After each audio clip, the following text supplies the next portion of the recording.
First of all, may I say I'm quite delighted to be here.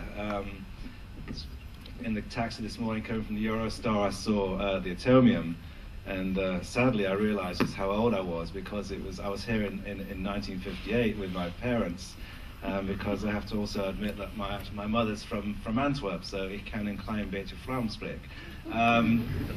So it was great to be here. It was very strange to see the Atomium in all its glory, still looking amazing, still way ahead of its time, and good to see it. Anyway, that's by the by. I've been thrown in at the deep end to help give a little bit of insight into what I think about the games industry. It's an amazing industry. I don't know what your relationship is with the industry, but from my point of view, it's been an incredible achievement.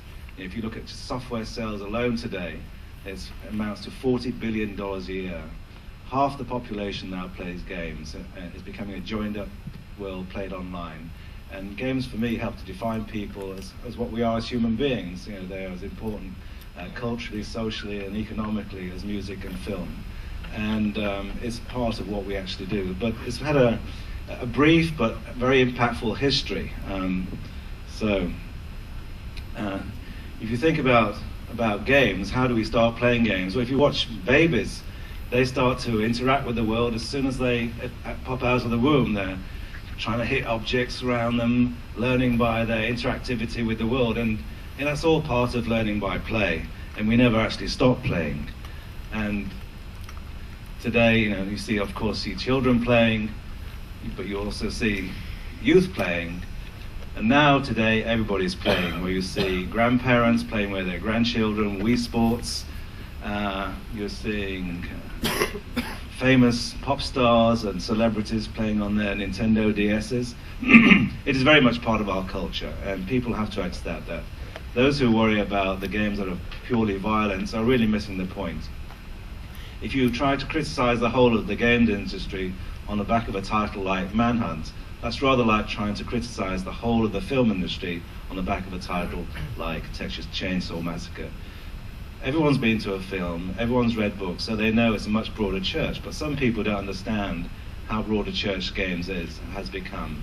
It's not just guys making games for other guys locked in their bedrooms. It's very much defining part of our culture now.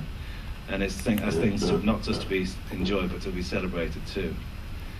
So I'll just give you a little history of how we've come along in a very short period of time. Games really were started as an idea in the 1960s.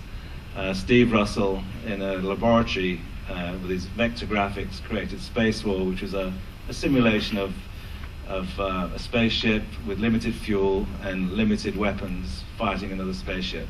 But that was just seen as a sort of gimmicky thing, and no one commercialized it. It really wasn't until 1972 when Nolan Bushnell formed Atari and created Pong. Now, if you look at it now, it looks very simplistic. One pixel. Whoops. Who's doing that? Oi, oi.